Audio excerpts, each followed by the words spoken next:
नमस्कार, आप देख रहे हैं न्यूज नेशन। मैं हूं अनुराग दीक्षित। शाम 4 बजे के इस बुलेटिन में दिन भर की तमाम बड़ी खबरों के साथ हम हाजिर हैं। इस बुलेटिन में जिन 4 अहम खबरों की बात होगी उसमें सबसे पहले बात करेंगे कोरोना के कहर की। कोरोना के कहर से हिंदुस्तान में 2 मौत हो चुकी हैं और पूरा देश पूरी तरह से सतर्क है। बात दिल्ली दंगों की भी होगी। आईबी कर्मचारी अंकित की पोस्टमार्टम रिपोर्ट सामने आ चुकी है। इस रिपोर्ट में क्या है वो आज आपके लिए जानना बेहद जरूरी है। बात होगी मुंबई के समंदर में हुए हादसे की। मुसाफिरों से भरी नाव मुंबई में पलट गई। इसके अलावा बात होगी मौसम में बदलाव की। दिल्ली एनसीआर में बारिश हो रही है। सवाल ये कि आखिर गर्मी कब आएगी।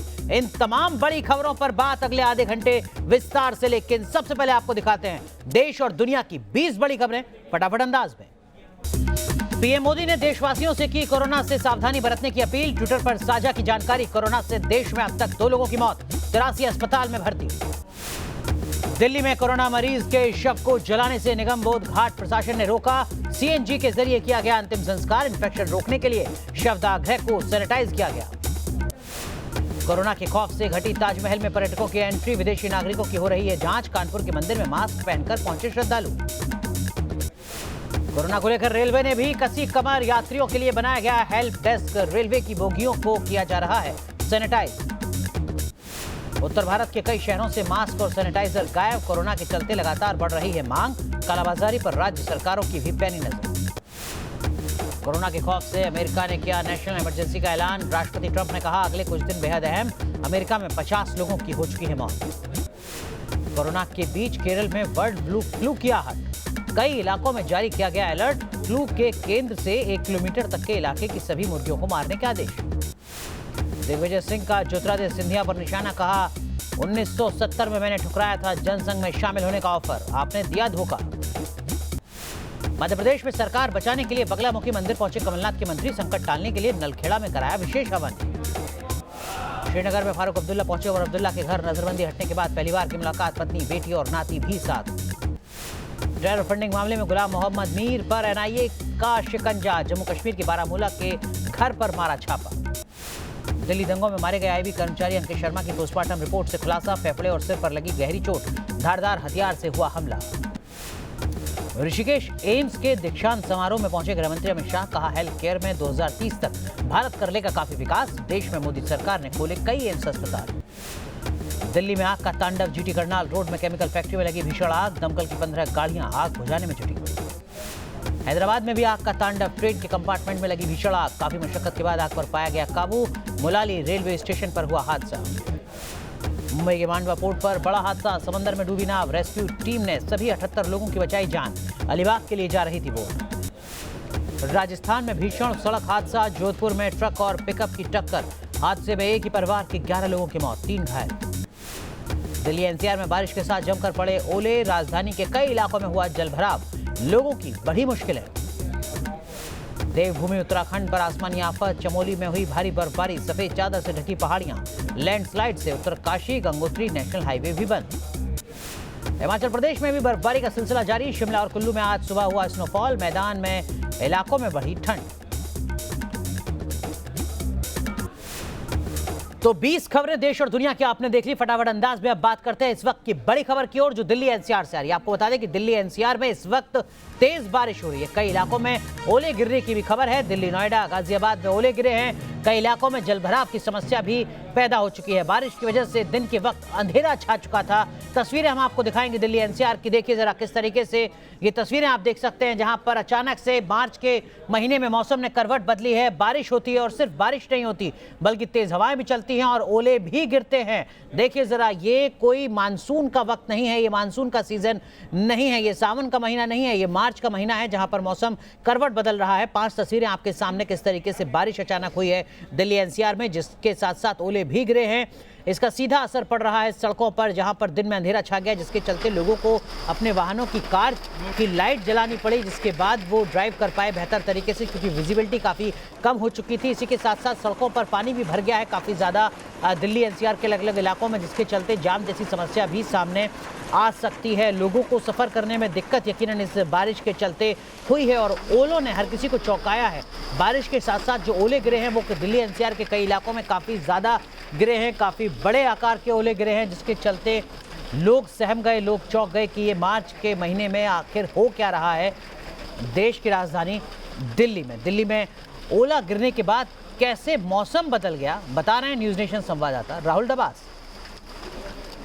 दिल्ली एनसीआर में मौसम ने जबरदस्त करवट ली है। आप देख सकते हैं कि दिल्ली में ओलावृष्टि हो रही है और ओले की चादर आप देख सकते हैं, पूरी सफ़ेद सड़कें हो चुकी हैं और ये कुछ ही देर की ओलावृष्टि है। तो आप देख सकते हैं किस तरीके से यहाँ पर मौसम ने बहुत ज़बरदस्त करवट ली है।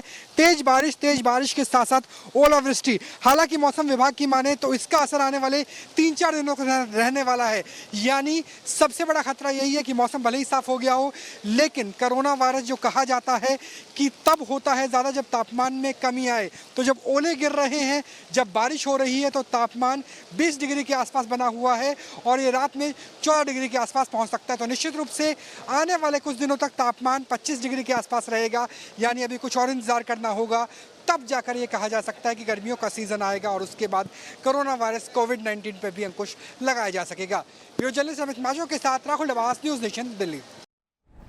तो सुना आपने हमारे सहयोगी राहुल डबास को, जो बता रहे हैं कि अगर दिल्ली एनसीआर में बारिश होती है, अगर देश के अलग अलग हिस्सों में बारिश होती है, तो इसका असर कोरोना पर भी पड़ेगा। फायदा नहीं होगा, इससे मुश्किलें और ज़्यादा बढ़ सकती है, क्योंकि जानकार बता रहे हैं कि जैसे जैसे गर्मी बढ़ेगी वैसे वैसे ही कोरोना से राहत मिल सकेगी। लेकिन बारिश से राहत नहीं मिली है दिल्ली एनसीआर के लोगों को। दिल्ली में आज बारिश हुई, जिसके चलते जगह जगह पर जल जमाव भी हुआ है। 2 तस्वीरें हम आपको दिखा रहे हैं, देखिए जरा किस तरीके से मार्च के महीने में बेमौसम ये बारिश होती है, जिसके बाद ये दिल्ली की तस्वीरें हैं जहां पर सड़क पर घुटनों तक पानी जमा हो गया है। क्योंकि जो यहाँ पर तमाम सिविक एजेंसियां हैं, इन्होंने भी शायद ही उम्मीद की होगी कि मार्च के महीने में भी बारिश हो सकती है, लिहाजा जो तमाम नालियां हैं, जो तमाम सीवरेज सिस्टम है, उसको साफ करने की जहमत इन लोगों ने भी नहीं उठाई होगी। और यही वजह है कि दिल्ली एनसीआर की तस्वीरें आपके सामने, ये देखिए, ये एम्स अस्पताल है। ये वो अस्पताल है जहां पर रोजाना 10 से 12 हज़ार मरीज देश के अलग अलग हिस्सों से जाते हैं। लेकिन एम्स पहुंचने वाली जो सड़क है वो इस वक्त पानी से लबालब भरी हुई नजर आ रही है।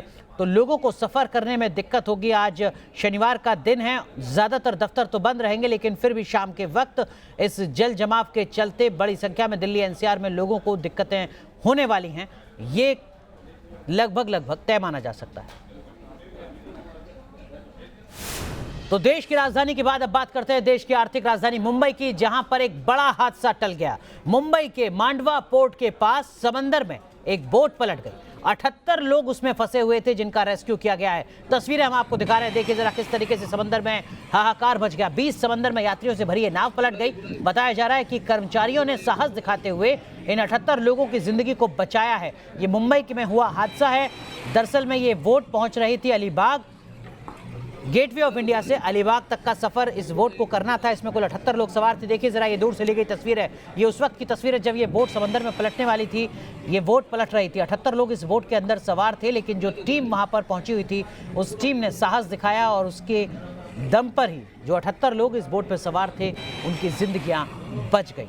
तस्वीरें मुंबई के मांडवा पोर्ट की, जहां पर एक नाव पलटी है। 78 लोगों की जिंदगियां फंसी थी, लेकिन सबको सकुशल बचा लिया गया। तो अब बात करते हैं कोरोना वायरस की, जिसको लेकर हिंदुस्तान ने भी जंग का ऐलान कर दिया है। देश के सार्वजनिक स्थानों पर सैनिटाइजेशन का काम किया जा रहा है। दिल्ली, मुंबई, लखनऊ समेत देश के अलग अलग रेलवे स्टेशनों पर साफ सफाई पर विशेष ध्यान दिया जा रहा है। यहां पर प्लेटफॉर्म से लेकर ट्रेन की सफाई की जा रही है। नई दिल्ली रेलवे स्टेशन पर मुसाफिरों के लिए खासतौर पर सैनिटाइजर भी रखा गया है। 5 तस्वीरें हम आपको दिखा रहे हैं दिल्ली, लखनऊ, मुंबई की। और देखिए जरा, ये तस्वीरें आपके सामने हैं नई दिल्ली रेलवे स्टेशन की, जहां पर सैनिटाइजर का इस्तेमाल किया जा रहा है। साथ ही साथ जो तमाम रेलवे स्टेशन है वहां पर उसको साफ सफाई की जा रही है, ताकि किसी भी तरीके से जो प्रभावित लोगों की संख्या है उसको कम किया जा सके, कोरोना का कहर ज़्यादा ना बढ़ सके, उसके दायरे को खत्म किया जाए। और ये देखिए ज़रा, यहाँ पर सैनिटाइज़र भी दिए जा रहे हैं ताकि लोग कोरोना के असर से दूर रह सकें। ट्रेनों को सफाई की जा रही है। ट्रेनों की एक रिपोर्ट देखिए ज़रा। एक्शन मोड में एजेंसियां हैं और कोरोना को लेकर लगातार जो जागरूकता अभियान है वो भी चल रहा है। भारतीय रेलवे इस वक्त क्या कर रहा है उसकी एक तस्वीर हम आपको दिखाने पहुंचे हैं। और नई दिल्ली रेलवे स्टेशन पर ये एक और तस्वीर आप देख सकते हैं, जहां पर क्लीनिंग का काम चल रहा है और ख़ास तौर पर जो रेलिंग है वो साफ़ की जा रही है। क्योंकि अमूमन ज़्यादातर जो लोग अगर सफ़र करते हैं, कहीं आते हैं, कहीं जाते हैं स्टेज पर, तो रेलिंग का इस्तेमाल जो है वो बहुत ज़्यादा होता है। और ये लगातार आप देख सकते हैं जो कोशिश और जो काम चल रहा है यहाँ पर, वो रेलिंग की सफाई का ये भैया आपका नाम क्या है, कौन है आप? Sir my name is Madeshwaran, housekeeping का सुपरवाइजर हूँ। सुपरवाइजर हैं आप क्लीनिंग डिपार्टमेंट के। अच्छा, ये जो सफाई कर रहे हैं ये लोग, ये क्या कोरोना को लेकर चल रही है? क्या इसमें खास केमिकल आप लोग इस्तेमाल कर रहे हैं? एक्चुअली सर ये कोरोना के लेके एक्चुअली इसमें ज़्यादा एफर्ट कर रहे हैं हम अभी। ये अभी हमारा केमिकल का यूज़ कर रहे हैं, R1 करके केमिकल है सर। ये अपना बैक्टीरिया का सबके लिए यूज़ हो जाती है। R1, इससे बैक्टीरिया जो है वो खत्म हो जाते हैं। हाँ जी सर। अच्छा, ये कुछ खास जगहों पर है या मतलब जगह तय करते हैं कि भाई ये इस नहीं ऐसे सर, एक्चुअली ये रेलिंग हो गया। पब्लिक ज़्यादा कहाँ चलते हैं जब पकड़ रहे हैं, रेलिंग जो अपना जो सीटेस है, जो सीटिंग यहाँ पर यूज़ करवाते हैं सर ये। अच्छा, जहाँ जहाँ इस्तेमाल पब्लिक ज़्यादा करती है, जहाँ छूती है, दिन में कितनी बार ये चलता है? सर जी हमारा तीनों शिफ्ट में चलते 24 आवर्स ये काम चलते रहते हैं हमारे। 24 घंटे लगातार। तो एक अच्छी तस्वीर ज़रूर कही जा सकती है। 24 घंटे जो रेलिंग है उसकी क्लीननेस का जो काम है वो चल रहा है। R1 नाम का जो केमिकल है उसका इस्तेमाल किया जा रहा है ताकि जो वायरस हैं, जो बैक्टीरिया हैं, जो रेलिंग का इस्तेमाल लोग बहुत ज़्यादा करते हैं, छूते हैं, वो फैले नहीं और इन चीज़ों पर काबू पाया जा सके और कोरोना को मात दी जा सके। वीडियो जर्नलिस्ट सुमित कुमार के साथ सूरज अरोड़ा, न्यूज़ नेशन, दिल्ली। भारतीय रेलवे कोरोना वायरस को लेकर किस तरह से काम कर रहा है वो जानने ग्राउंड जीरो पर हम लोग इस वक्त मौजूद हैं और तस्वीर आपको दिखा दें। अभी ट्रेन आई है और नई दिल्ली रेलवे स्टेशन से ये प्रस्थान करेगी और बाकायदा इसकी बाहर से तो जो सफाई है उसकी तस्वीरें तो हम देख सकते हैं, लेकिन भीतर की मेन जो जगह है जहाँ का लोगों का आना जाना जहाँ ज़्यादा होता है, जिन चीज़ों को छूने का जो ज़्यादा रहता है, रेलिंग, वहाँ पर भी इस वक्त सफाई की तस्वीरें हम देख सकते हैं। भाई साहब, आपका नाम क्या है? मेरा नाम सुभाष है। सुभाष, आप ये देखते हैं सफाई का? हाँ, सर्विस मास्टर की। ये क्या नियम है इसका सफाई वगैरह का जब ट्रेन आती है या एक टाइम शेड्यूल? नहीं, ये जब ट्रेन आती है 20 मिनट का स्टॉपेज होता है ट्रेन का, तो उसमें जैसी ट्रेन आके रुकती है तो हमारा काम होता है सबसे पहले कि जितनी भी टचिंग वाली चीज़ें हैं, आजकल कोरोना वायरस फैल रहा है तो उसकी वजह से बहुत ज़्यादा सेफ्टी है, तो जो भी जिसे भी कस्टमर पकड़ता है, वो भी पैसेंजर जो पकड़ते हैं, पकड़ना जो हैंडल हो गया, टैप्स हो गए, टॉयलेट्स हैंडल हो गए, तो इन सबको सबसे पहले क्लीन करना। पानी टॉयलेट का जो एरिया होता है वो सबसे ज़्यादा वो होता है, प्रदूषित होता है, उसको हाइजीन रखना। अच्छा, चीज़ एक ये है, ये जो आप केमिकल यूज़ कर रहे हैं, ये केमिकल कौन सा है? डिसइंफेक्टेड है जी हमारे, डिसइंफेक्टेड है, इसे R1 कहते हैं। तो R1, तो इसका काम ये होता है कि जितने भी जर्म्स होते हैं, कीटाणु, वायरस वगैरह, ये सब मार देता है। फ्लोर के काम भी आता है, फ्लोर पे हो गया हमारा, IPCF भी होता है, 2-3 तरह के केमिकल्स हम यूज़ करते हैं। अच्छा, ये 24 घंटे की ड्यूटी है कंटिन्यू?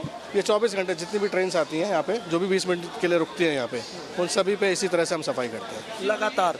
कोरोना वायरस को लेकर ये खास निर्देश मिले हैं या इससे पहले भी? सफाई तो हम पहले से ही करते आ रहे हैं, बट ये जब से कोरोना वायरस है तब से और ज़्यादा सेफ्टी बढ़ गई है और ज़्यादा ध्यान रख रहे हैं हम कि पैसेंजर को किसी तरह की कोई तकलीफ ना हो सके यहाँ। तो ये तस्वीर जो है वो सुखद और बेहतर कही जा सकती है, क्योंकि जिस तरह से इंडिया ने ठाना है कि कोरोना वायरस को हराना है, मात देनी, उसी कड़ी में भारतीय रेलवे की अगर बात करें तो वो जागरूक दिखाई देती है। लोगों में अवेयरनेस का काम भी किया जा रहा है और साथ ही साथ खुद कितनी एक्टिव है उसकी तस्वीरें अपने आप में ये बताने के लिए काफ़ी हैं।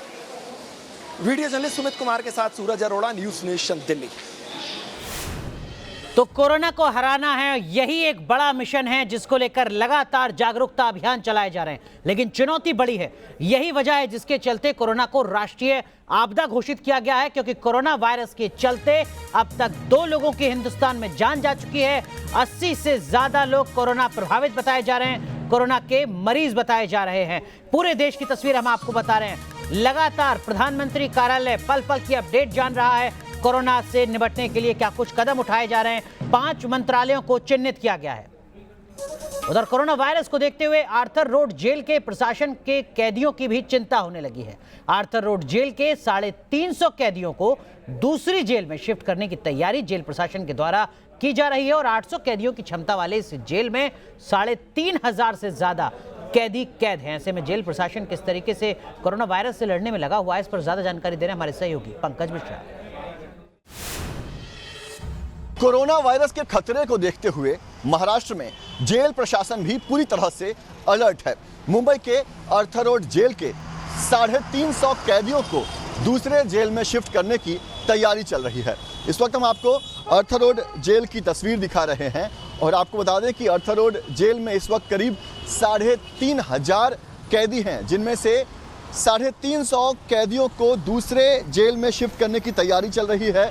और ये तैयारी खास तौर पर इसलिए चल रही है क्योंकि अर्थर रोड जेल के बिल्कुल सामने है मुंबई का कस्तूरबा हॉस्पिटल। जी हाँ, मुंबई का कस्तूरबा हॉस्पिटल ये वो हॉस्पिटल है जहां पर इस वक्त भी कोरोना वायरस के जो मरीज़ हैं उनका इलाज चल रहा है, यानी कि जो पॉजिटिव पेशेंट हैं उन्हें यहाँ पर आइसोलेटेड वार्ड में रखा गया है। मुंबई के इसी कस्तूरबा हॉस्पिटल में सबसे बड़ा यानी कि 100 बेड वाला एक आइसोलेटेड वार्ड तैयार किया गया है, जहां सिर्फ और सिर्फ कोरोना के मरीजों को रखा जा रहा है या फिर ऐसे मरीज जिनमें कोरोना वायरस के सिम्टम्स हो। और यही वजह है क्योंकि जो अर्थर रोड जेल है बिल्कुल कस्तूरबा हॉस्पिटल के सामने है, इसलिए यहाँ पर भी प्रशासन पूरी तरह से सावधान है। आपको बता दें कि अर्थर रोड जेल में इस वक्त साफ सफाई का विशेष ध्यान रखा जा रहा है, साथ ही कैदियों के लिए और जो जेल के स्टाफ हैं उनके लिए सैनिटाइज़र भी उपलब्ध कराया गया है। मुंबई के अर्थर रोड जेल में भी प्रशासन कोरोना वायरस को लेकर पूरी तरह से सतर्क अलर्ट दिखाई दे रहा है। वीडियो जर्नलिस्ट कामेश हल्दे के साथ पंकज मिश्रा, न्यूज़ नेशन, मुंबई। चलिए अब रुक करते हैं इस वक्त की एक बड़ी खबर की ओर जो दिल्ली हिंसा से जुड़ी है। जी हां, आईबी के कर्मचारी अंकित शर्मा की हत्या से जुड़ी इस वक्त की बड़ी खबर। इस मर्डर केस में अब तक 6 लोगों को गिरफ्तार किया गया है। फिरोज, जावेद, गुलफाम, शोएब ये वो नाम हैं जिनको गिरफ्तार किया गया है। सीधा रुक करते हैं, हमारे सहयोगी रुमान हमारे साथ जुड़ चुके हैं। रुमान, क्या कुछ और जानकारी मिल रही है?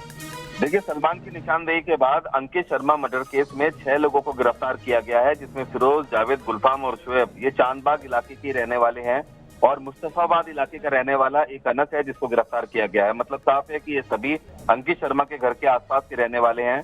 कुल 6 लोग इस मामले में अब तक गिरफ्तार हुए हैं। इनकी पहचान सीसीटीवी फुटेज और तस्वीर की मदद से की गई है।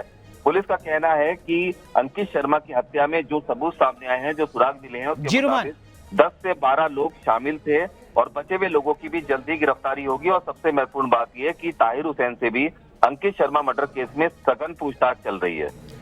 तो 10 से 12 लोग, यानी रुमान अभी 6 लोग और हैं जो पुलिस की गिरफ्त से दूर हैं। देखिए, बिल्कुल ये 6 लोग हैं और ज्यादा भी हो सकते हैं, क्योंकि अभी तक जो सुराग मिले हैं, जो लोग सामने नजर आए हैं, उसमें ये 10 से 12 लोग अंकित की हत्या में शामिल थे, ऐसा पुलिस का कहना है, जिनकी पहचान हो चुकी है और जल्दी इनको भी गिरफ्तार किया जाएगा। और ताहिर हुसैन की अभी अहम भूमिका इसमें सामने आ रही है और इस सिलसिले में तमाम जो पकड़े गए लोग हैं उनके बयान और ताहिर हुसैन के बयानों को भी मैच करने के बाद ताहिर हुसैन से भी सघन पूछताछ चल रही है। तो हत्यारों पर अब दिल्ली पुलिस का शिकंजा कसता जा रहा है। बहुत बहुत शुक्रिया रुमान आपका ये बड़ी खबर इस वक्त की साझा करने के लिए।